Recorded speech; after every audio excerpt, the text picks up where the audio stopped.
Come on in. The front seats are the best seat. I promise not to spit on anybody tonight. We should be good. My name's Russ Matthews. I want to welcome you tonight to Lord of the Lens. And I'd like to introduce Jay McFarling. Yeah, okay, cool. Just kidding. Thanks. So last year, the First Family sent a team to Australia in August, and we got to do this event there at a church, and it was such a meaningful experience for us, and we really felt like it would be beneficial for our church, so appreciate you guys coming. We really spared no expense. He flew all the way from Australia. Exactly. We got real movie popcorn. Yeah, I mean, you guys did great. Got the movie posters, yeah, exactly, everything. Yeah. So, we've known each other for so long, but I was wondering if you could just give everybody kind of an update on your family. What's kind of been going on in your life? Sure. Well, hi, everybody. Thanks so much for being here tonight. We're so grateful to be here. Fortunately, I have some of my family here with me. My name's Russ Matthews. My wife, Kathy, we've been married for 25 years. She's put up with me all these years. It's amazing. And then our daughter, Caroline's back here, and then also Joshua is back in the back. Our cards are on the table if you want to know a little bit more about our family and kind of some of the different updates. We currently work in Sydney, Australia. We do work with a group called City Bible Forum, and also we have a church plant at Rouse Hill Bible Church. And Real Dialogue is one of the ministries that we have the opportunity or privilege of being able to do down there, and it's kind of come up over the last few years. So I'll probably kind of go through and explain more of that as we kind of move through the night. Cool. Well, speaking of that, one of the things I found interesting just about your ministry and such is you started writing movie reviews, you started doing the events around movies, and can you maybe tell us, how that even got started? Sure. One of the things we do at City Bible Forum is we have panel discussions where we invite people in the workplace to be able to come in and kind of engage with the Bible on specific topics. And one month we actually brought in Christian film reviewers, script writers, and producers that were actually having various panel discussions and then a film event in regards to that. And from that, I had the opportunity to start writing reviews for one of the editors of the magazines, and so now I write reviews for Insights Magazine, also Entertainment Fuse, and then also for City Bible Forum and Real Dialogue. Okay. Well, one of the unique things there is you don't normally hear a missionary talk about writing movie reviews. So, how does this fit into your mission in Australia? Right. Well, one of the privileges of what we get to do with this, it's just, again, one arm of what we do, but why I'm able to write these reviews is that the reviews specifically have a direction or put through, you'll hear me say it tonight, I put it through a gospel lens. And so we try and write a review on the quality of the film, but also how that impacts us as Christians, and then also our bridge, because it is and that's what we'll be talking about tonight, the bridge into kind of gospel conversations or biblical conversations with people. Because if you want to find people, all you have to do is go to a movie theater, and you'll be able to find loads of people. We have events that we have probably about 200, 300 people come along, and usually they're about 40 to 50% would be people inquiring or kind of interested in finding out more about Jesus. And so it's really been an amazing opportunity to be able to meet people where they are with the gospel, opposed to doing the build it and they will come, is actually we go and find them where they are. Cool. Yep. Well, I think most of us are probably used to going to the movie theater on a Friday night, so how is tonight going to differ from that experience? Yeah, great. Yeah, Jay, I'll just go ahead and thanks for that. It has a perfect setup. It's like these questions. Oh, yeah. You did a great job there. Thanks, Jay.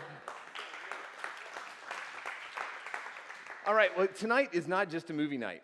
Tonight, we're actually going to engage on a whole different level. Tonight also is a great opportunity for you to be able to participate and be a part of the whole process. So hopefully you'll be able to enjoy the evening.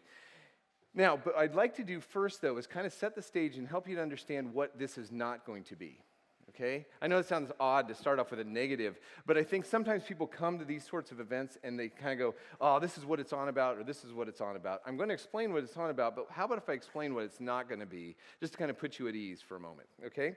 One is that this is not me standing up here trying to convince you to watch a film. Hopefully most of you are here because you see the opportunities to be able to see films and to be able to engage with films and engage with others with films. So tonight is not going to be one of those things where I'm going to try and convince you that you need to watch film, okay?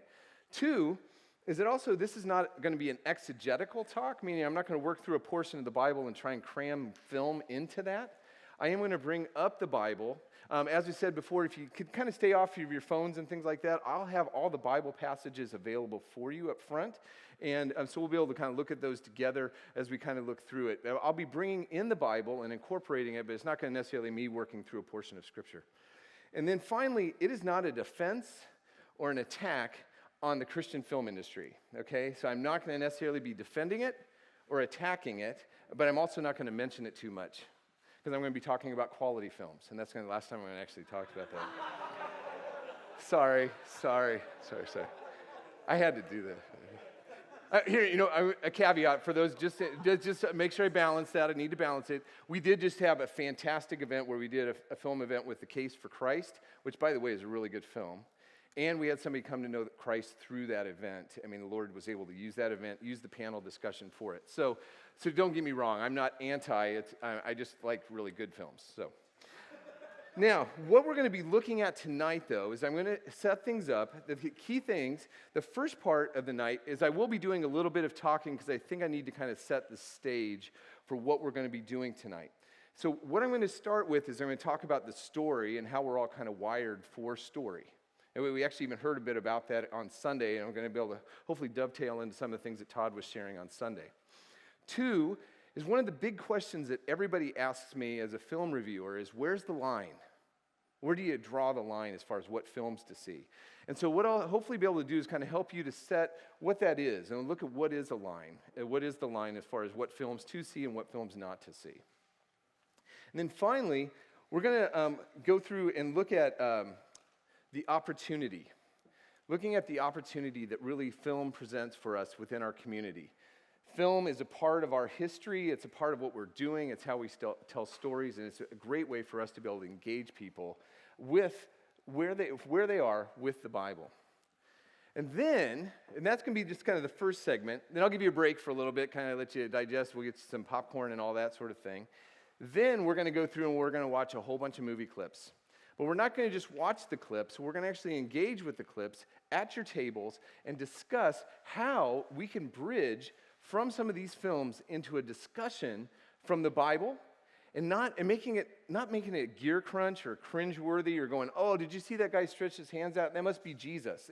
It's not that sort of thing. We're going to really try and make it so that something, as I call it, and you've heard probably before, is lifestyle evangelism. It's really living your faith. Not only with your actions and what you do, but with your words, but in everything that you do, including your entertainment. And so that's what we're doing tonight. So kind of help us set the stage. Is that all right for you, Al? You're going to come along for me with this, all right?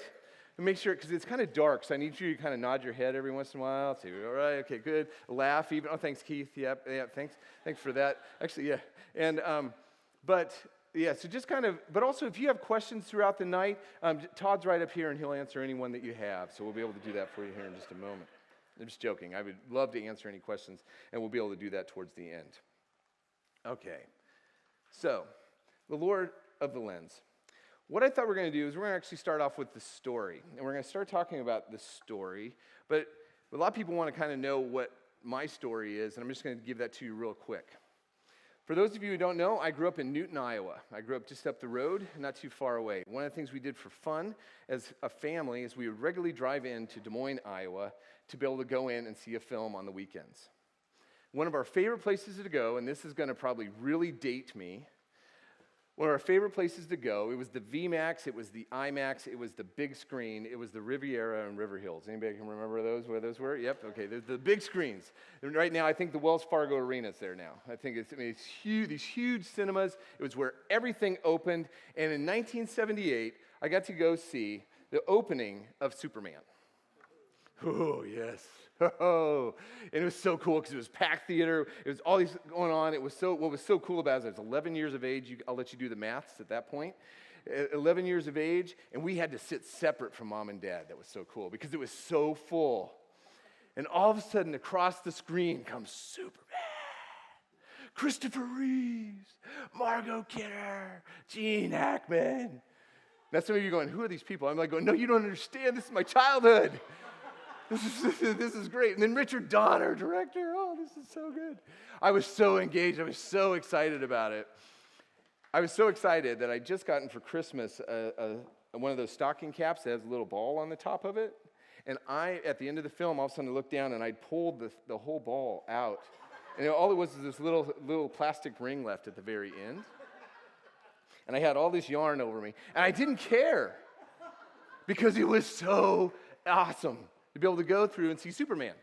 Now, but the thing is, you don't understand one of the things my mom would tell you that we never got away with. I had one brother, and the thing that we never got away with in the car afterwards was getting away with, oh, I liked it, didn't like it, whatever. No, Mom would say, okay, now guys, tell me why you liked that film.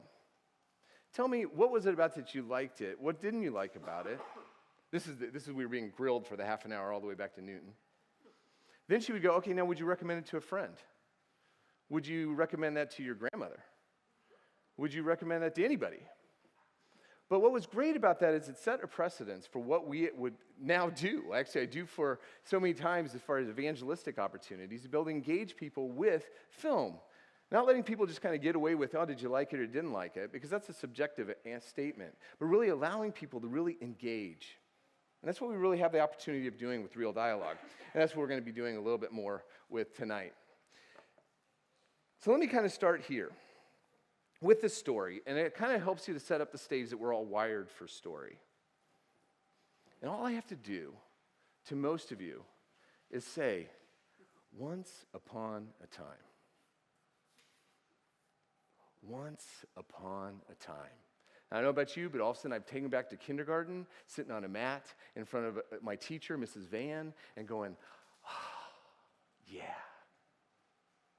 Because we're wired for story. We desire to hear a story. We want to hear a story. Mrs. Van, tell me the story. But the reason why, and as one of my friends, Mark Hadley, who's a film reviewer and also I work with on The Big Picture, says, all stories are pulled from the meta-narrative that is God's story. Once Upon a Time really has its roots in the beginning, God. In the beginning, God. You can't top that. There's nothing better. It's amazing because you just kind of go, wow, yeah. And it's just packed full. I don't know how many sermons have been preached on that very passage for months. People study this because it means so much, and there's so much depth that we're able to understand and know because we are wired for story. The Creator makes us creative and desire creative things. It's the Imago Dei you were speaking of, that we are a reflection of what it is that God has made, who God is. God created us as a unique among his creation and created us in his image and likeness. And guess what? We are image bearers of the master storyteller. We love story because God is a master storyteller. Throughout history, the oral, the theatric, the written traditions, all have been there. But now we're dealing in an era of the image. We're dealing in the era of video. I'm amazed how many people don't even watch television anymore. All they do is sit there and watch YouTube all day. They sit there and just watch video after video. They binge watch. I don't have to convince any of you, and they say that 20 out of 20, every American sees 20 to 30 films per year. And I think that's actually a very conservative number. I think they see a lot more than that. Because with streaming and all the different things that we do, that we actually see loads of films, and this is where our opportunity falls. And some people go, oh, that's just horrible. That's just so sad that that's what we do. And I say, well, yeah, you can say that, or you can see it as an opportunity of saying, maybe that is where we need to engage with people. Meet them where they are, and be able to see what we can do. Cinematic fans are not hard to find. And also the beauty of cinema is it cuts across every age bracket, it cuts across every economic class, every gender, everything. Everybody has an opinion about film. Some of them good, some of them not so good. But we'll talk about the subjectivity of that in a little bit. One of the things that Mark Hadley again says, he said, the stories we see in film are just a mere fragment of God's story. See, what we do is that we are not original creatures. We really have to take from something. We do not create as much as the Creator created, but we take from what it is that he says, what he's done. Every film, every story, every book is really pulled from that. Love, mercy, grace, sacrifice. All we're seeing in the film yesterday, A War of the Planet of the Apes. I saw it all there yesterday. They even had a crucifixion scene. Now, it was a monkey, but still, it was a crucifixion scene. All of it's there because people cannot think of original things. They just take a different spin on what God has really already had the opportunity of showing us. We are wired for sound. Story. Now, interesting quote from this gentleman here. Does anybody know? Oops, did I already skip him? Oh, his image isn't there. This is one of those things that disappeared on my video. There's a gentleman named George Miller. Anybody ever heard of George Miller? George Miller? Yep, a few hands out there. George Miller was the director of Mad Max Fury Road, also the Academy, which is one of the best films of the last year, Australian director, and also an Academy Award winner for Happy Feet. Also did Babe, for those who are pig fans out there. Did the fan. Here's a quote from George Miller here just recently. He said this: "I believe that cinema is now the most powerful secular religion, and people gather in cinemas to experience things collectively as they once did in church." Now listen to this. People are looking for other places to question their spirituality. I don't think we fully understand yet the need of people to gather together to listen to a story and the power of that act. Now, it's fascinating when you kind of study out what George Miller has to say. He's a brilliant filmmaker, but also I think he's kind of missed out on his history, is that the whole desire to get together and hear a great story is not a new thing.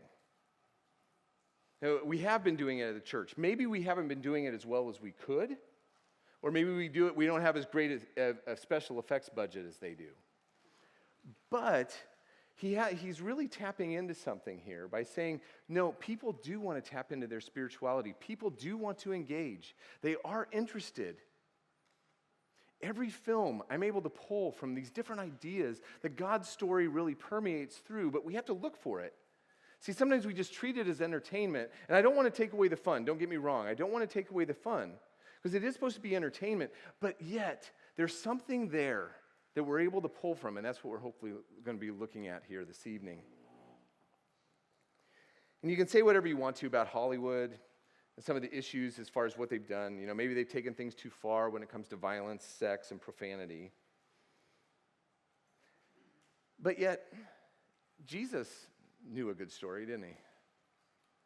Jesus understood. He's able to tell a good story. It's really what he really started with was most of the people he's trying to reach for the first time. You know, he talked about a business owner who needed some work done and went out to hire a whole bunch of laborers for the day, or a woman who was standing in her kitchen one day making some homemade loaves of bread, or maybe the good shepherd's compassion, a lost son's plight, the persistence of a feisty widow.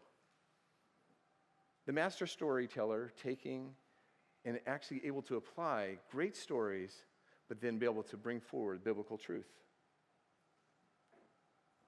Again, we can learn and understand and know that story is what we're really all about. And just so you don't hammer Hollywood all that much, just so you understand, the first films were all really pulled from the Bible because they understood and knew that. I mean, Cecil B. DeMille, we can go all the way back. The first silent film, major blockbuster, was The Ten Commandments. And then it was remade in 1956. He also did The King of Kings. He did The Signs of the Cross. What's the number one R-rated film of all time? Anybody want to have it? What's that? Actually, nope, it's Passion of the Christ. It's still Passion of the Christ. Deadpool tried to take it. He actually kept saying that he's going to top Jesus eventually, but he didn't. Nothing like getting a little arrogance in the way there, right? Hey.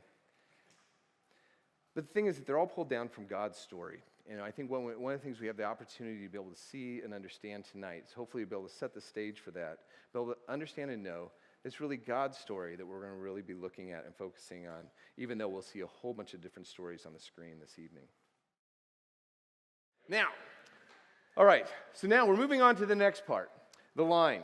Everybody wants to know about the line. And what I'm going to do is I'm actually going to read from a portion of the Bible in Romans 14 that kind of helps set the stage for what we're going to be talking about. It's on the screen for you. Again, you don't need to be on your phone. I don't have it printed on the table, so you can look up front. If you want to do that, that's fine. I'm just going to read it out loud to you, though. So the first portion is it starts in chapter 14, verse 1. As for the one who is weak in faith, welcome him, but not to quarrel over opinions. One person believes he may eat anything, while the weak person eats only vegetables. Let not the one who eats despise the one who abstains, and let not the one who abstains pass judgment on the one who eats, for God has welcomed him. Who are you to pass judgment on the servant of another? It is before his own master that he stands or falls, and he will be upheld, for the Lord is able to make him stand. All right, the next one actually starts in verse 13. Actually, we'll go to, hopefully, there we go. Therefore, let not us pass judgment on one another any longer, but rather decide never to put a stumbling block or hindrance in the way of a brother.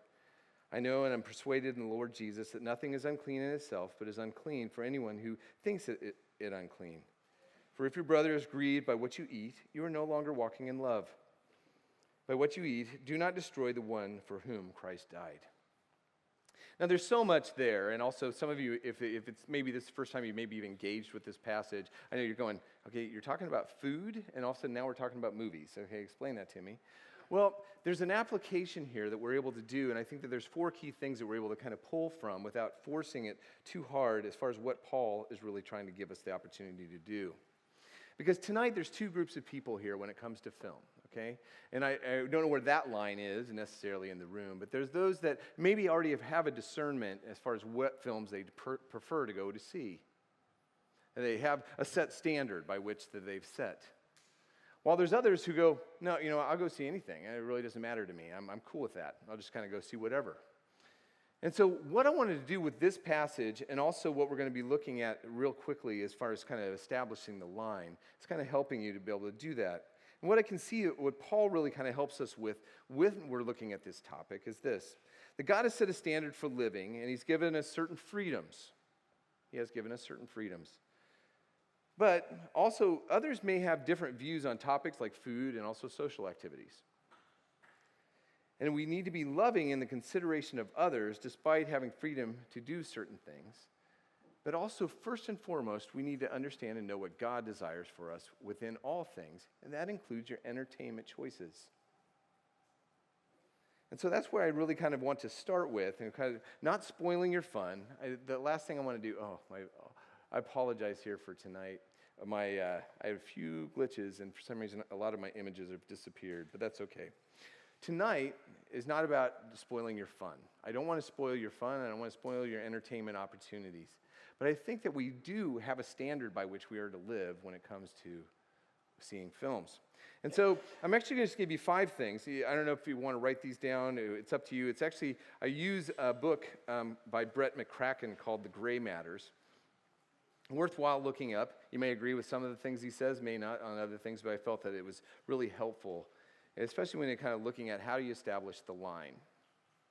So the first thing is, what is your weakness? What is your weakness? I was sitting with one other film reviewer the other day, and he, Ben McKecken, was asking me, he said, okay, so there are certain films that you don't like to go to see. I said, well, I like to see most films, but there are certain films that I stay away from because they just could cause me to go mentally into places where I shouldn't be. So things that have excessive sex and nudity in them, I choose not to see. Also, just from a personal preference standpoint, I don't like horror films. I just don't like horror films. Now, so he's going, oh, that's really interesting, because he said, I don't really struggle with some of those things. And he said, but I struggle with this. And I don't like these types of films. And I thought that was really fascinating, because going through and looking at, we had different things, different issues that we struggle with. And I think that that's one of the things we have to really consider, is what causes you to potentially damage your relationship with God by going to see this film or to watch this television show. Would it cause a damaging also in your relationship with others? I can use the word sin because it's pretty easy to do when it comes to film. Where does that draw down, and what is something you really have to consider? Because that really takes us straight into the second question, is then also what is the weaknesses within your community? Because most of the time you go to the film with someone. And the last thing you want to do, as it says in the Romans passage, is for you to go through and cause another to stumble. You may not struggle with that area. You may not have a problem with that area in your life, but the person you might be going with would. And it's really important that you take the time to care for and love others in that process to make sure that you're not putting them into compromising position. This is where subjectivity kind of comes into play. I like certain films, I don't like certain films. You like certain films, you don't like certain films. There's going to be certain films that cause me to stumble, there's going to be certain films that cause you to stumble. You need to make sure that you're communicating with one another when you're going to see a film together. It's not causing you to stumble, it's not causing you to damage your relationship with God. It's okay to talk to each other. Also, it's worthwhile just go through and looking up if you want to write down 1 Corinthians 8 and 9. It'll really help you to kind of set another passage you're able to look up. Oh, sorry, it's 1 Corinthians here. Sorry, not 1 Corinthians. Now, the next thing you have to ask yourself is it beneficial? Is it beneficial? 1 Corinthians 6:12 says this, all things are lawful for me, but not all things are helpful. All things are lawful for me, but I will not be dominated by anything. The key thing is you have to look at that one word that repeats itself as I emphasize it, the but. You know, they may be okay for you to go see that film. There's really nothing stopping you legally within this culture or maybe keeping you from it, even from a scriptural standpoint, to go see a certain film. But is it really helpful? Is it really beneficial for you to go? Is it something really, maybe there's something better you should be doing with your time?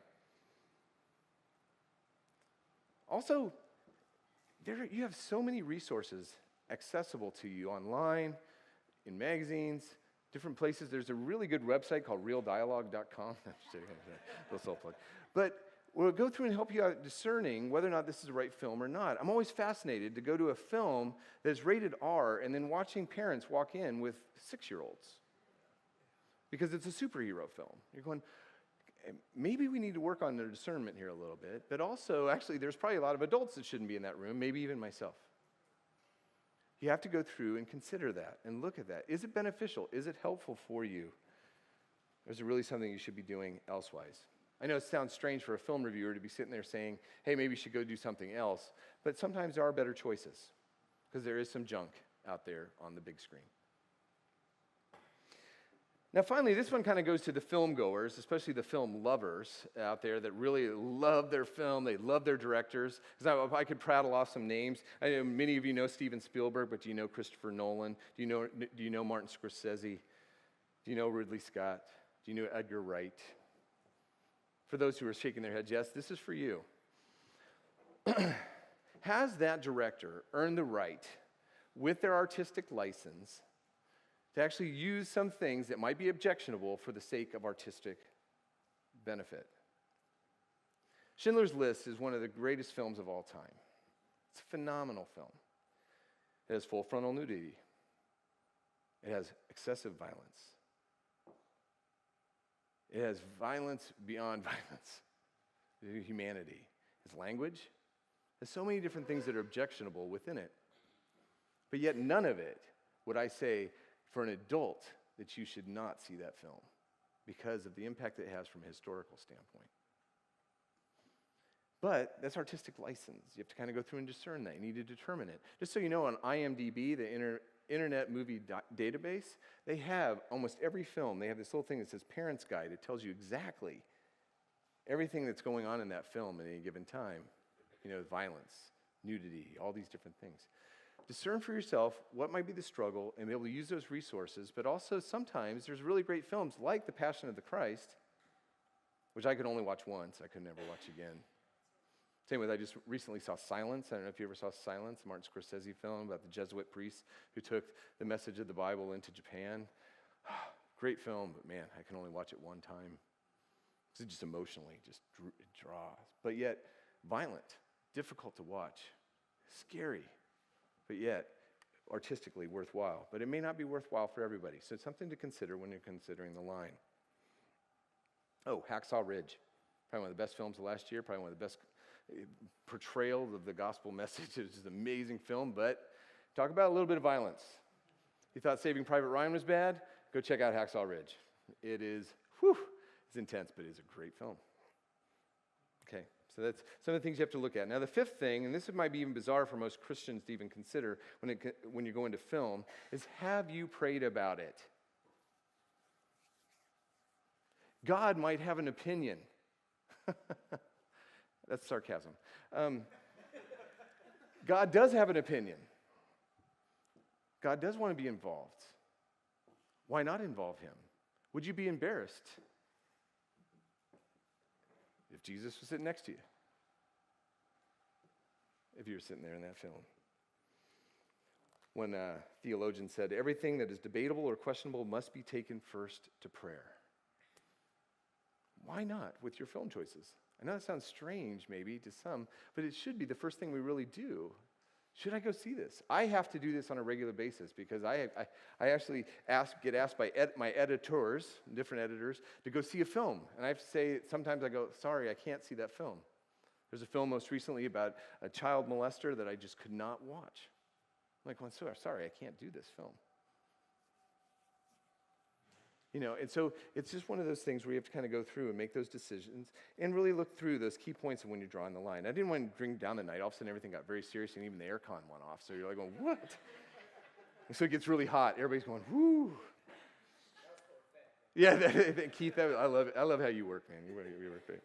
But I think we do need to, especially as we're going into some of these films tonight, because you're going to see some films. Just so you know, I did go through and try and get as sanitized as best I could all of the video clips that we have here this evening. If I miss something, please be gracious. It shouldn't be anything as far as offensive or anything like that, hopefully, in these screens.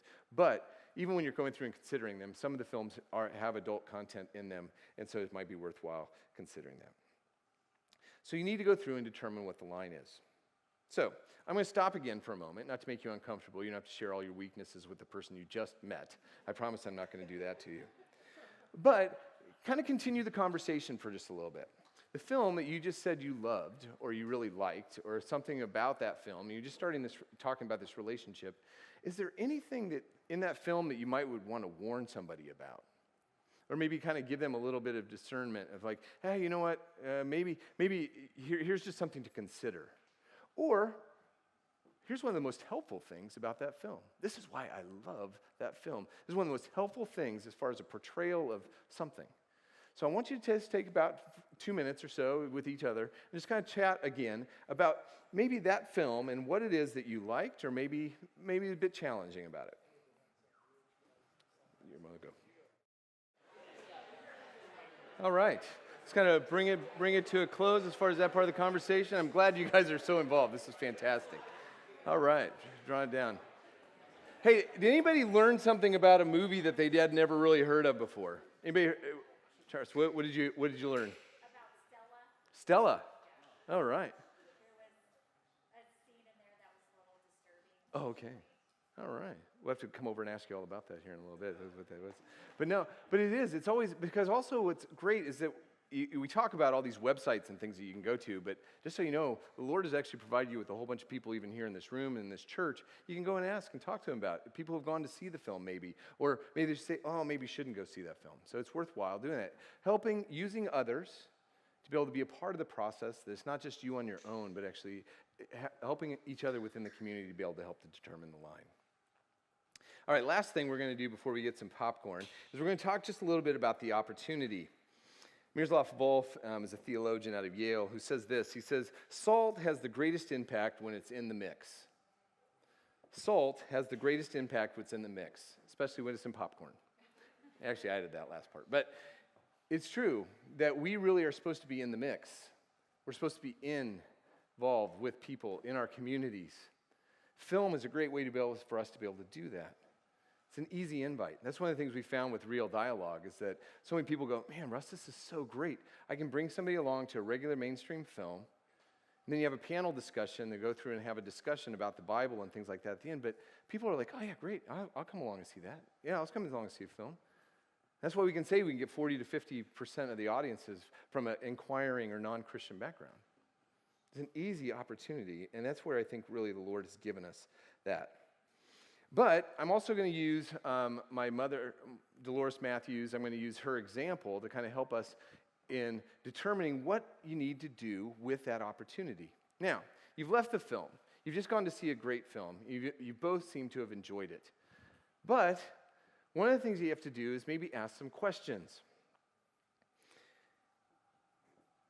The key thing is here, and this goes back to my old sales training from years ago, you need to make sure that you're asking open-ended questions. Yes and no answers are not going to help you in a conversation. An open-ended question means that somebody can't say yes or no to it, that they actually have to kind of expand on it a little bit. And so the first question you kind of need to think about in your head is, how good was that film? And why was it good? Or how bad was that film and why was it bad? And be able to articulate it. Not just saying, I don't even listen to reviews where people go, I didn't like it. Well, what does that even mean? Because I don't know you that well, you don't know me that well, so you don't even know what I like and don't like. So why don't you tell me a little bit about what it is that you liked or didn't like about it? Because that's another key point, and I promise not to go into one of my evangelism classes that I give, but evangelism really is more listening than it is talking. Actually using your ears to really listen to what people are saying, not leading them down a path. That's sales technique. No, it's actually allowing them to tell you what it is that they really are finding engaging about it. What did you like about that film? Tell me what you like. I'd love to hear what you liked about it. Why did you like that film? Tell me more. What was it about that character or that person that you really enjoyed? And then really listen. Men, this is hard, I know. Men, are you still listening? Are you still with me? Keith, are you still there? Okay, good. It's kind of dark there. Yeah, I know, exactly. But it's sometimes because you're sitting there also, you want to, okay, you're thinking of the next thing. Oh, what are they going to say? Or, how do I engage with that? Actually, just sit back, relax, pray a little bit, or a lot bit, and then ask the question, and then listen. You'd be amazed at what people are willing to share with you if you just genuinely listen to them.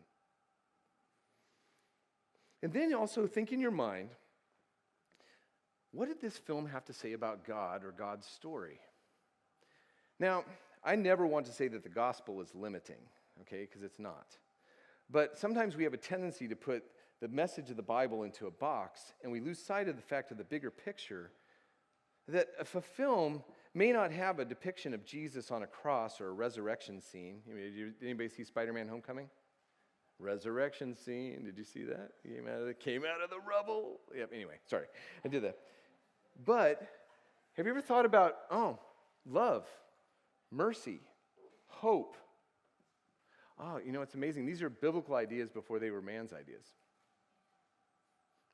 Sacrifice, redemption. The biblical ideas, not just man's ideas. Have you thought about those themes, thought about the bigger picture, kind of thought a little bit deeper? I know that hurts, especially for you guys, especially for Keith. But I know it's really hard to go deep sometimes. But it's worthwhile. It actually makes it a lot more fun. Especially the whole idea. I mean, I was watching this film. I was watching War of the Planet of the Apes. Mercy was all over that film. All over it. Hope, all over this film. The sin of man, all over this film. Actually, it's all over that series.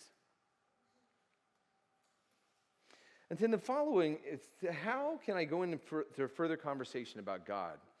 See, here's the problem, is a lot of times we go into this gear crunch mode. You know what I mean? Maybe people don't drive manual transmissions anymore, but the gear crunch, all of a sudden you're going, oh, what was that? You come out of a film, you're going, oh, you see Despicable Me 3? I think there was a depiction of Jesus on one of the walls. What? What does that have to do with anything? No, it didn't. I didn't see that. Gru was not Jesus. But we can say, hey, you know what? What's interesting about that is that, in Despicable Me 3, there's this beautiful depiction of a love of a family. A father who's willing to sacrifice almost anything for the sake of his family. I don't know. It's interesting because as a Christian, one of the things that really challenges me sometimes is the whole idea of God the Father actually loving us. Why? What do you think about that? What are your thoughts on that? I'm not asking you that. That's rhetorical, I know. I'm looking at Todd and going, oh no, what's Todd going to say? Because the thing is that it's not much of a gear crunch. It's not too hard to be able to go there. But you have to be putting film through a gospel lens. Do you do that? Do you put it through that? Do you put it through a biblical mindset? And not just rejecting it, because that's how we're trained as Christians many times is with film, is we're supposed to reject these ideas in film, opposed to going, that actually is a seed of a biblical idea that I can pull and actually maybe get into a gospel conversation. I call it fishing with a light line. Just kind of throwing it out there. If they take it, great. If they don't, then hey, move on to the next topic. It gives us opportunities. And that's what we're here to talk about tonight, the opportunity. So, we're going to take a break here for just a moment. We're going to let you guys get up, take a bio break if you need to. The restrooms are just right around the corner out there if you need to use those. Also, there's popcorn and drinks in the back. And what we're going to do is we're going to come back and we're going to look at the opportunity. We're going to look at certain film clips.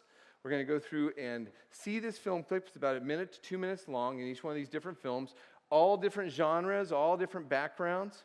Some of them will be just a softball throw to you as far as how we're able to get to a gospel or a God-centered conversation. Some of them will be difficult, and they're meant to be. But what we're hopefully be able to do is you can do this together. Do this at your table. And those who are willing to actually put up their hand and actually give me their answers. I have some DVDs to give away here tonight, too. So, all of a sudden, yeah. And so, why don't we just take a break for a little bit, and we'll get started back here in about 10 minutes or so. How's that? Now, what I want you to do, here's the exercise. Grab that sheet that's on your table. Hopefully, there's things back there. Because this is also a discussion time, so you need to kind of, I know it's July, it's not during the school year and all that sort of thing. But what I want you to do when you're watching these clips, think of some of the big themes. Big themes meaning some of the themes that maybe kind of help to bridge into a discussion about the Bible. What does this clip say about God, Bible, and Jesus? And then what are some questions that you could talk about somebody about God, Bible, or Jesus from this film or this clip? Now, a lot of these films will be familiar to some. Some of them will not be familiar to you, and that's okay. But you can use your knowledge of the whole film to be able to add into this conversation. I do allow you to be creative. There's not necessarily one right answer. Many times there's different ways to be able to make that bridge, make that opportunity to be able to have that discussion. Also, one thing that always helped me when I worked in sales is maybe even have somebody in mind that you maybe would want to engage with, or maybe you would think about the questions that they may already have asked you about certain things.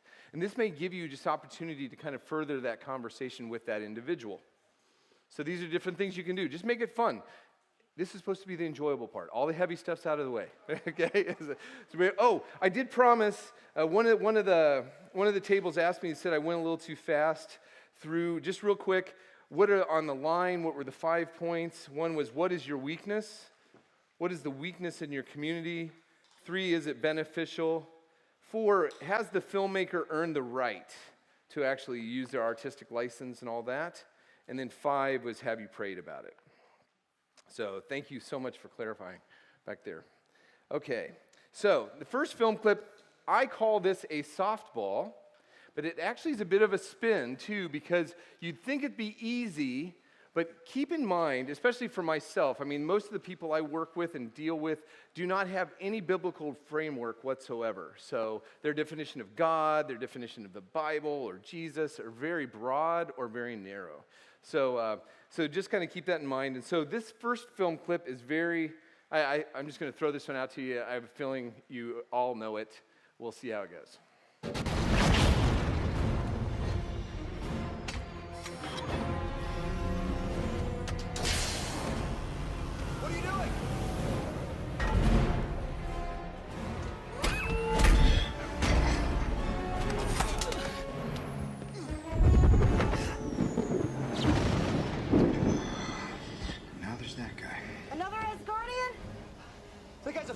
Doesn't matter. If he frees Loki or kills him, the Tesseract's lost. Stark, we need a plan of attack. I have a plan. Attack.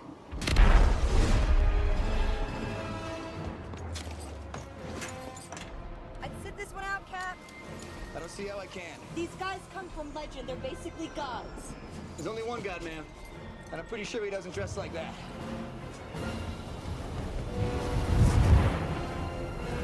Great film, classic line, but how would you bridge? Okay, so what are some different themes? There's more than just one theme there. So what are some different themes from the film The Avengers? What would be a bridge into a kind of a consideration? Talk amongst your table, talk to your movie buddy, talk for a few minutes, and then I'll see if I can get a volunteer to see who would like to actually have a go at this one. I'll give you a couple minutes. All right. Anyone want to have a crack at that one? Anybody want to have a go at The Avengers? Yeah, thanks. If you could just put up your hand, if you'd be willing to do it. Don't worry, this isn't a test. I'm not sitting there trying to force you to do anything. All right. Well, the gods, Thor and Loki, Right. they were pagan gods. Right. And what Captain America said, he's talking about the one true God. And, well, and the fact that they used to worship Thor and Loki, the pagans used to, is very sad. Because now they've been, introduced to the true God. And it's very sad that they used to worship them as gods. Okay. There you go. Good. Well done. Yeah, so we picked out that there's kind of excellent. Why don't you give them? This is actually this is probably one of the rare Christian films. It's not even a Christian film technically. It's Risen. It's based on a Christian theme. It's a great film from last year. Thanks so much. Anybody want to have a crack at how you'd kind of bridge into kind of a question with somebody on that? If you were to take along a friend that's maybe, or a family member that's not necessarily from a Christian background.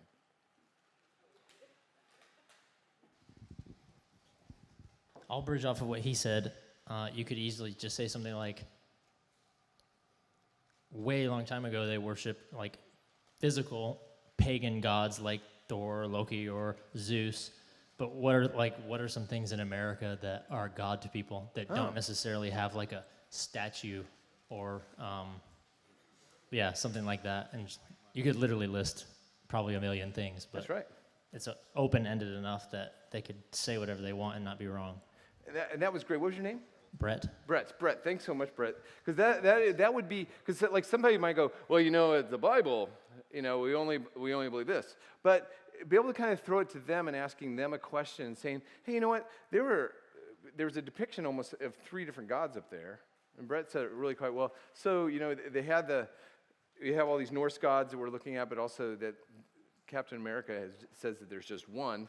What does that mean? And so what are your thoughts on that? And so, that's a great way. Just kind of put them into the driver's seat, again, allowing yourself to listen, opposed to you just wanting to tell them everything you want to about the one God, but giving them opportunity to be able to share what they think and what their views are on it. It might really surprise you that a line like that actually may give you great opportunities. All right, I'm not sure. Hopefully this next clip works. Slow down for a second. Okay, here. Okay, now anybody seen this movie? Chef, okay, maybe a few, maybe not. It is, just so you know, the film is based on a chef who runs a kitchen, and the language is really, really rough in this film. So I just want to, not in this clip, just so you know, I won't, for the sake of all the children in here, I have nothing that really is going to hurt ears or anything like that, I promise. But just as a warning, if you want to go out and rent this film, this is definitely one that's more for an adult audience. But this scene right here is an amazing scene between a father and son, and it's probably one of my favorites of just the last few years. Slow down for a second. Is this boring to you?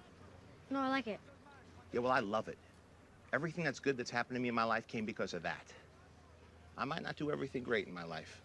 Okay, I'm not perfect. I'm not the best husband, and I'm sorry if I wasn't the best father. But I'm good at this. And I want to share this with you. I want to teach you what I learned. I get to touch people's lives with what I do.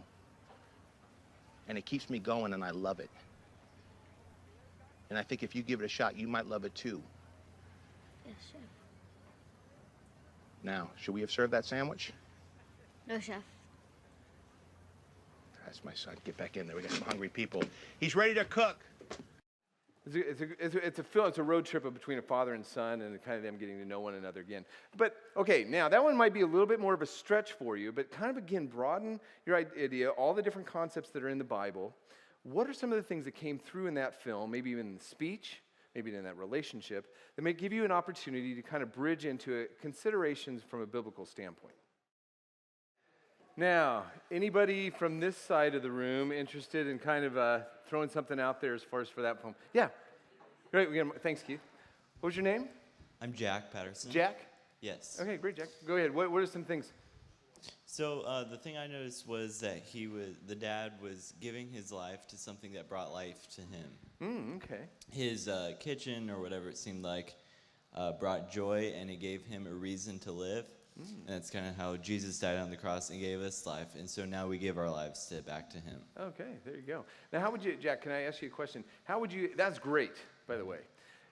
How would you then ask a question of a friend? So like you take a friend along to see that film, you see that whole thing. What would be the question that you might ask that friend? Like who or what has given you something that you wouldn't give everything for? Oh, there you go. Okay, there you go. Great. Well done, Jack. Fantastic. There you go. Keith, you can get that there. There you go. Now, just so you know, this film, just so you know, anybody seen Risen?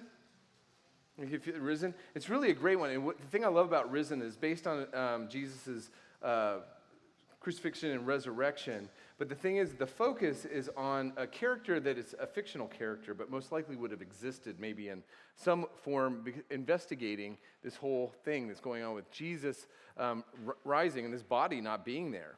And it's just a really well done. It's actually well acted, and one I definitely highly recommend if you get a chance to check it out. Okay, there you go.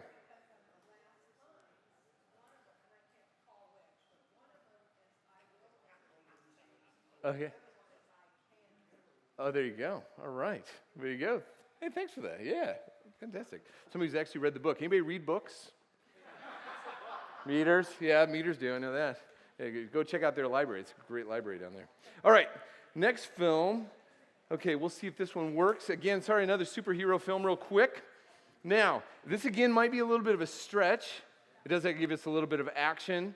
But there's a key theme in this one that I really wanted to pull out and see if you can grasp it or kind of catch it in one of the lines that's given right at the very end of this clip.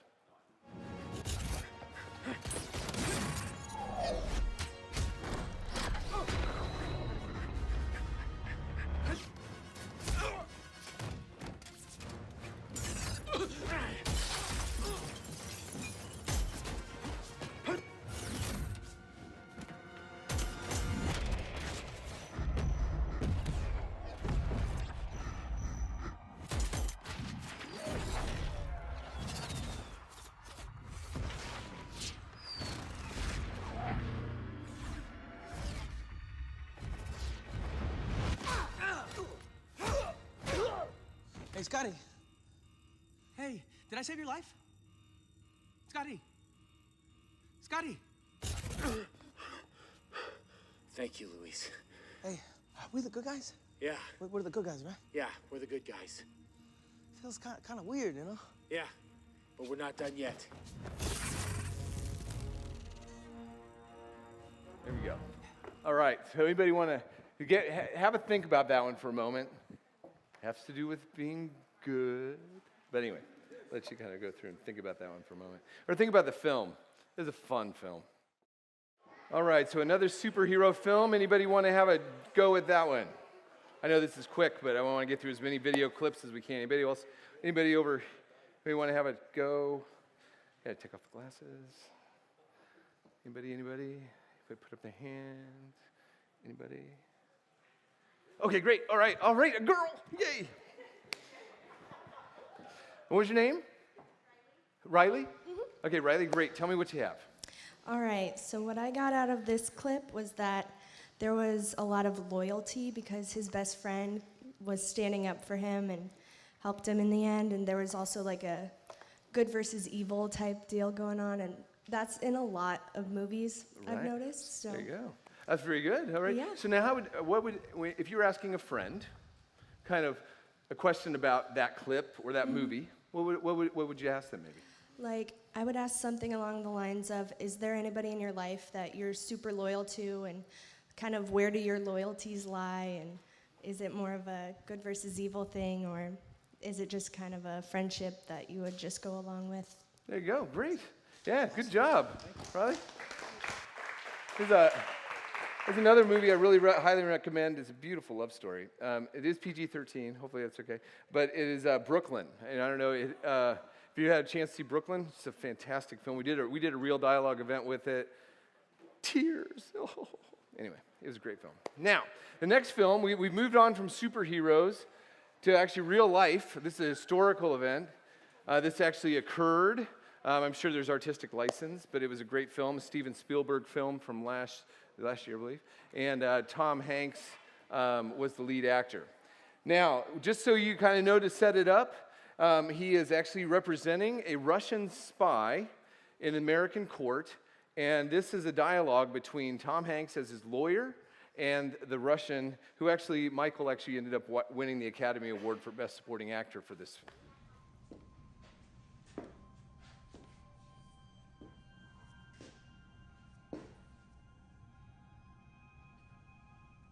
Standing there like that, you remind me of a man who used to come to our house when I was young. My father used to say, "Watch this man."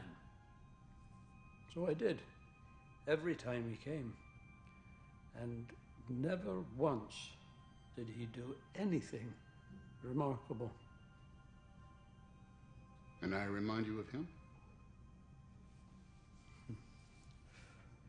This one time, I was about the age of your son. Our house was overrun by partisan border guards. Dozens of them.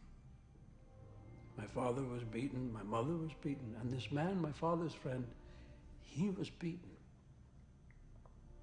And I watched this man. Every time they hit him, he stood back up again. So they hit him harder. Still, he got back to his feet. I think because of this, they stopped the beating. They let him live. Stoiki mujik. I remember them saying it. Stoiki mujik. Which sort of means like standing man. Standing man. It's a great film. Standing Man. Okay, so what are some opportunities there? All right, so anybody want to have a go at that one? All right. Woohoo! Wow, you're going to hand went up fast. Give me your name. Dave. Dave. Okay, great. Dave, what do you have for me with the Bridge of Spies? So we thought a little bit about just consistency of character. Like you said, I watched this man. He was never remarkable, right? So it wasn't like he was some great guy. But then you look at the end, and he says, but when I did continue to watch him at the end, he's just consistent in his character. He stands back. He just continues to get back up and just continues to move on and just stands in that face of adversity. Right. Great. So now, if you were to take a friend to go see that film, which, by the way, I would definitely highly recommend. It's a good film. What would be kind of maybe a bridge, no pun intended, bridge to maybe kind of considerations? Yeah, I would just ask, how do you think people view you in the different settings that you might be seen, at work, sporting events, kids' school events, those different things? Would people look at you and say that you're consistent in your character? Oh, wow. There you go. Great. Now, that's a closed-ended question, just so you know. But it would be good to say, so what is it? So I would just stop it right where you're saying, hey, so what are some of the things that you stand for or you would stand for? So that's great. So a closed-ended question means they could answer it yes or no. And so just be able to do that. So great. All right. How about another risen one for Dave? Fantastic. Okay, now, this one I don't know if anybody's ever heard of. It's this movie called Star Wars. It's a series, Rogue One. Now, this one gives us loads of opportunities. Now, the thing is, you need to take into consideration, many times Christians try and put Christianity onto Star Wars, the Force and all that. And that you need to understand the heritage is not necessarily Christian-based, but the opportunities as far as going into discussions, and to me, this is one of my favorite characters out of the Rogue One, and it's a brief scene, but just some of the things he says are brilliant, and also it's just a cool scene to watch. Let them pass in peace.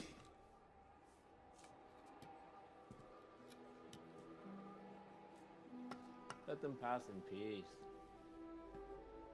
The Force is with me, and I am with the Force. And I fear nothing, for all this, as the Force wills it. Hey, stop right there. He's blind. Is he deaf? I said stop right there.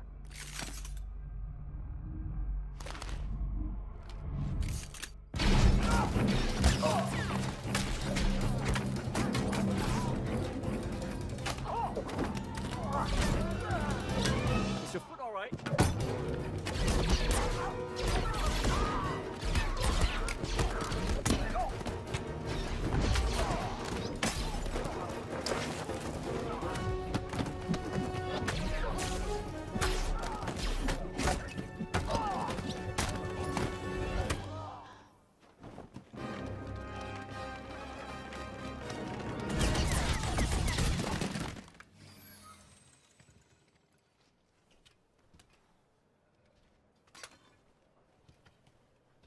You almost shot me.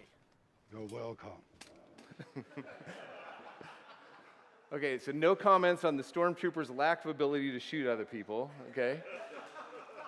It's amazing, but it's a beautifully choreographed scene, but there's some key things in there as far as in many of Danny's lines and when he's going through and talking through and kind of as he's walking into the scene. So what are some things you could pull from that? And again, think about even the George Miller clip, that there's a spirituality that really comes into so many films, especially the Star Wars films. So it just kind of gives you an opportunity. All right, so anybody want to have a crack at Rogue One?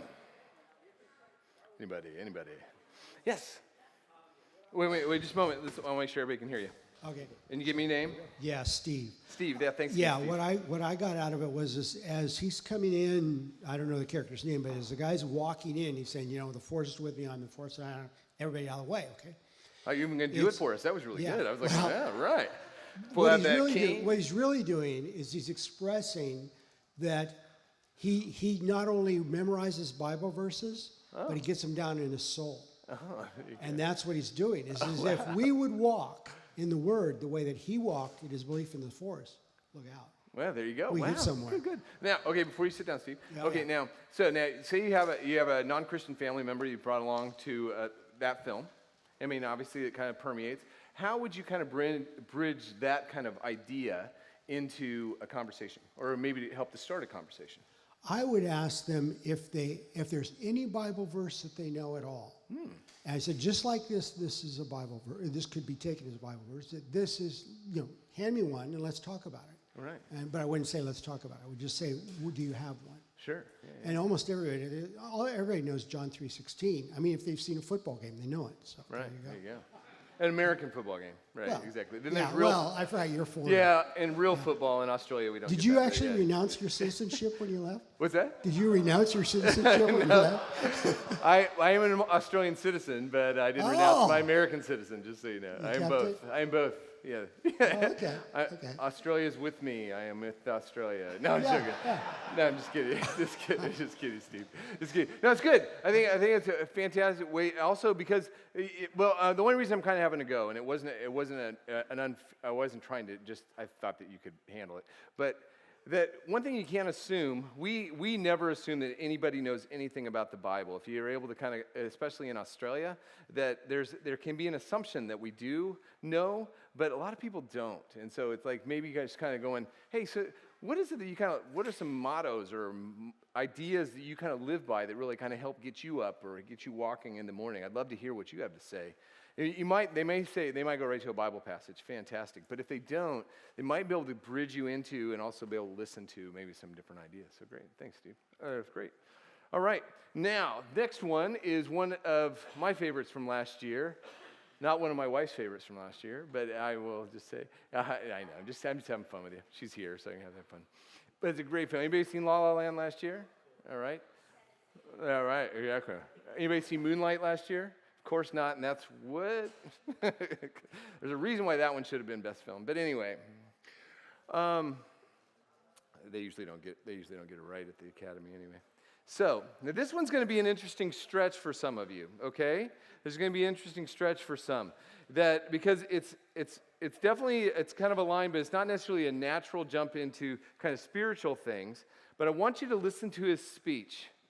I want you to listen to his speech and see what you could take away from this speech that he gives. It's more than a speech, it's a conversation. What you're able to pull from that. So this is, again, be creative, kind of think about it, but also helping you to build a bridge into something, maybe a discussion. I should probably tell you something now, just to get it out of the way. I hate jazz. Are you okay? What do you mean you hate jazz? Just means that when I listen to it, I don't like it. Yeah, but it's such a blanket statement you don't like jazz. What are you doing right now? Nothing.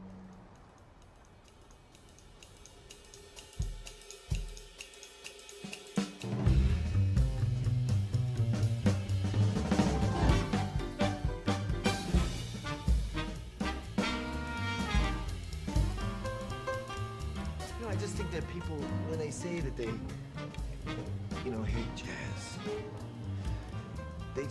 they don't have context. They don't know where it comes from. Jazz was born in a little flop house in New Orleans, and it just because people were crammed in there, they spoke 5 different languages, they couldn't talk to each other. The only way they could communicate was with jazz. What about Kenny G? What? What about Kenny G? I mean, what about elevator music? Jazz music that I know. What about it? For my life. I find it relaxing. It's not relaxing. It's not. Sidney Bechet shot somebody because they told him he played a wrong note. That's hardly relaxing. Even where I grew up, there was this station called K Jazz 103. And people would just put on that station when they had a cocktail party. And everyone would kind of just talk over it. I know. It was... That's the okay. So I think that's part of the problem is that you can't hear it. You have to see it. You have to see what's at stake. I mean, look at these fellas. Look at the sax player right now. He just hijacked the song. He's on his own trip. Every one of these guys is composing, they're rearranging, they're writing, and they're playing the melody. And now look, the trumpet player. He's got his own idea. And so it's conflict and it's compromised and it's new every time. It's brand new every night. It's very, very exciting.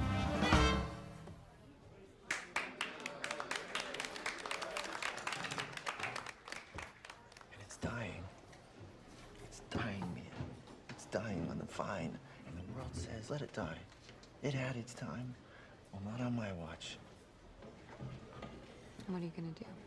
I'm gonna have my own club. Really? Yes. We're gonna play whatever we want, whenever we want, however we want, as long as it's pure jazz. It's pure jazz. Okay, so, interesting clip. What would you do with this film? And for those who've seen the film, you can broaden it out to what would you use with this film, be able to do that. But from that clip in particular, what would you do to be able to bridge into a conversation, a spiritual conversation? Yeah, go ahead. Hey, man, you're gonna go for it. Go for it. Want to go? Oh, Steve, I forgot to get you over here. I've seen that film multiple times, Mhm.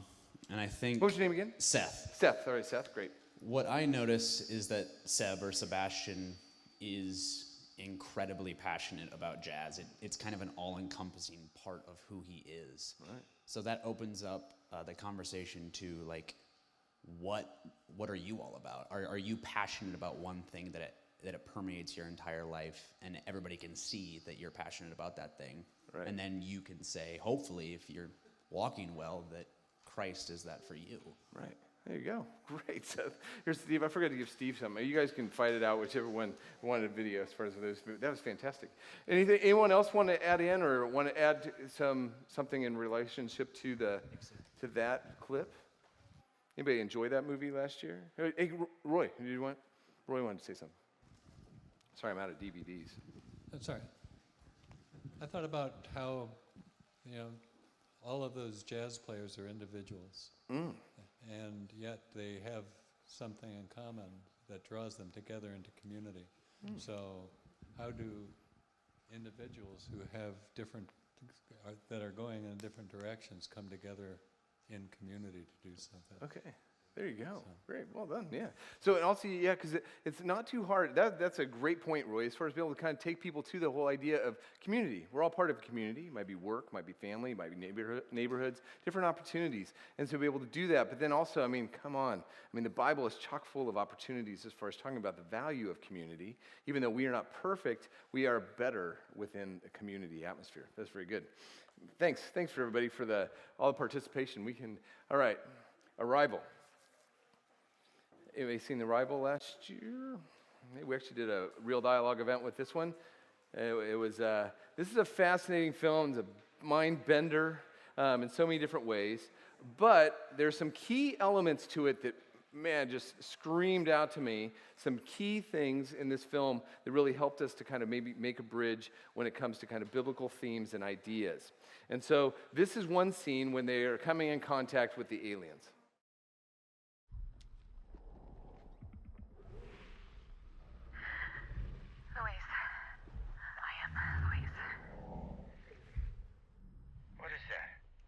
Symbol? I can't tell.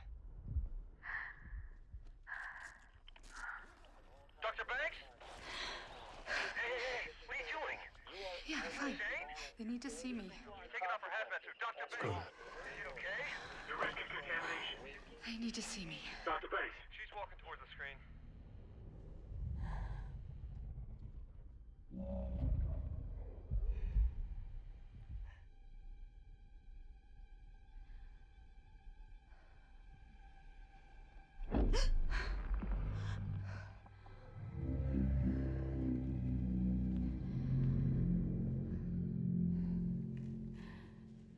That's a proper introduction. Anyone want to have a go at that one? Anybody? Okay, great. Good. You go, guys. Sorry, thanks for seeing that. They can't see the crowd. This is shot in the dark, but there's no really wrong The answer. idea that like real relationship can never begin without self-disclosure, and like how you kind of ask someone like, do you have anyone in your life that you feel like you have like a really true relationship with, that you could be totally yourself and disclose whatever you want and not feel like in danger, have safety, which is actually what everyone has in Christ. Sure. Well, everyone that knows him, so it kind of leads to that. Fantastic. Great. Yeah, good. Thanks so much. Sorry, I had more. You have a lolly on the table. Anybody else want? That's great. Anybody else want to have a go? There's a couple other themes, just so you know. Oh yeah, go ahead. Great. On that one, my thought on that one was that they need to see me. We can't stay hidden in our own little Christian communities. The world needs to see us. Right. They need to see who we are. They need to see Jesus in us. And while it may be scary, they still need to see us. Right. That's a great point. Now, wait a minute before you. No, I don't. This is my mom coming out, just so you know. So how would you bridge into kind of a conversation with somebody if you took them to that film? If say you had a non-Christian friend or something like that you went to a film, how would you bridge into something with that? Well, I would probably ask, are there things that scare you? Right. And then also, who do you see me as? Oh, there you go. There you go. Great. Wow, this is great. This is better than anything I could have given. So that was good. So that's right. Well, see, also, because you keep in mind the people that you're talking to. This is being just genuine, just having a conversation. All I'm trying to do is just trying to help you to be able to have a conversation, but make sure that you always kind of keep in mind the opportunities that we have in regards to Jesus. Now, I have so many other clips, but we're gonna kind of bring it down to the last clip just for the sake of time. We can always do something a little bit. I don't know, Tanner, are you still back there? Can you go to the last clip, The Few Good Men? Oh, yeah. Wow, the guttural roll through the audience. There we go. Okay, great. Now, I'm assuming a few of you know this film. Now, we're just going to go ahead and hit this clip.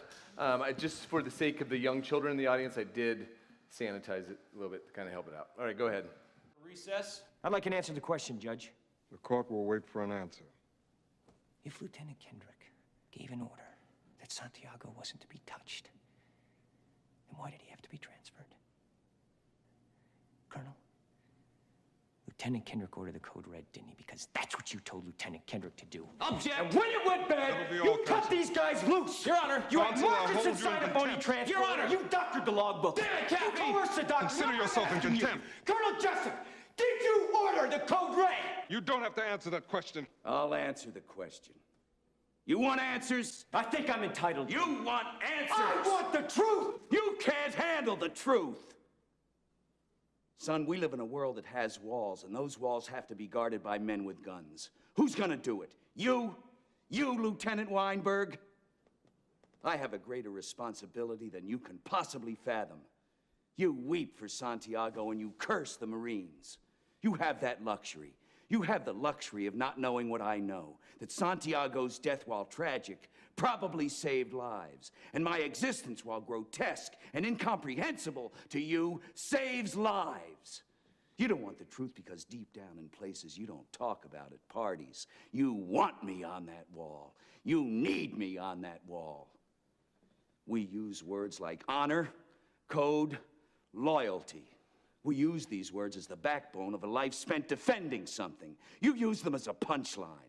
I have neither the time nor the inclination to explain myself to a man who rises and sleeps under the blanket of the very freedom that I provide, and then questions the manner in which I provide it. I would rather you just said thank you and went on your way. Otherwise, I suggest you pick up a weapon and stand a post. Either way, I don't give a what you think you are entitled to. Did you order the code red? I did the job. Did you order the... Woo, okay, so, now wait a minute, I'm going to do something different. Okay, you ready? I know everybody wants to talk about this one, but, okay. What we're going to do is a little bit different here to kind of finish things off for the evening. Yes, we're going to talk about the truth. Sorry about the lip syncing was going off a little bit there. But when we're talking about the truth, I mean, this is one of those lines that so many people know, even if they haven't seen the film. And talking about the fact that we can't handle the truth, but yet, thankfully, what we do have in the gospel, in the Bible, is the truth. We have a definition, we have a place to be able to put that, and we're able to understand and know, as Jesus says there in John 14:6, a passage again that many may know, is that I am the way, the truth, and the life. No one comes to the Father except through me. Our God's word is truth. The thing is, many times people go out when it comes to a whole evangelism standpoint, even you come to something like this, and you go, I can't do this. I'm not equipped. And I said, well, you need to understand, especially for those of you who attend this church and other good Bible-believing churches, you are well equipped because you have the Bible. You've been taught well. You are probably better equipped than you even realize. But again, we have to put our thoughts, our entertainment, everything we think through a biblical lens. And so that's what I really want to ask you is, are you kind of willing to handle that truth that we all are meant to evangelize? Can you handle that truth?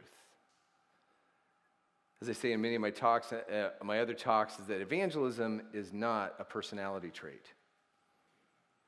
Evangelism is a gift for some, but it truly is a responsibility for all those who are followers of Jesus. That we all have a place, we all have an opportunity where it is that God has put us in the workplace, in our schools, in our families, in our neighborhoods, in our churches. And we have opportunity to reach people for Christ. Tonight was just kind of a unique spin on the same message and how we're able to do that. And that's why I want to challenge you. I just want to challenge you and be able to go through and do that. And I'm going to help you by showing you right now, for those of you who are followers of Jesus, to be able to turn to that movie buddy of yours and tell him your story. The truth about you. The truth. Now, if you don't have one of those stories and you're here tonight and you're kind of kicking the tires and trying to figure this whole thing out, fantastic. Don't worry. I'm glad that you're here. It's fantastic that you're here. But if you are, Just as we heard, just be genuine. Share your story.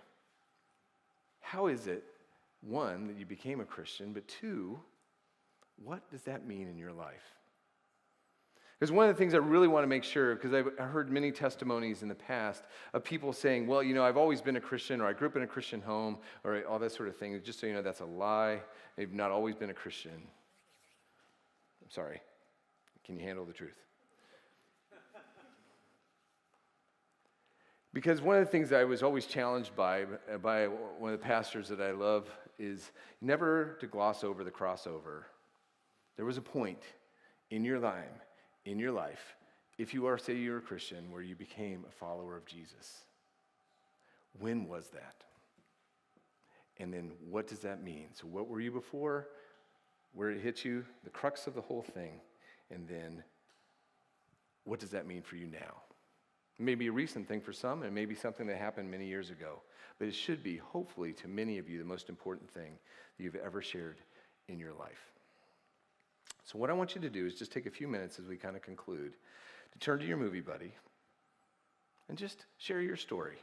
Short, sweet, doesn't have to be long and extended. Tell them a little bit about yourself. If you don't have a story, maybe talk to your movie buddy. What does that mean to have a story? And have them tell you their story. So take a few moments, think about it for a minute. It doesn't have to be a movie. Don't have to be a movie line involved. Usually with me, there always is one. My wife says that.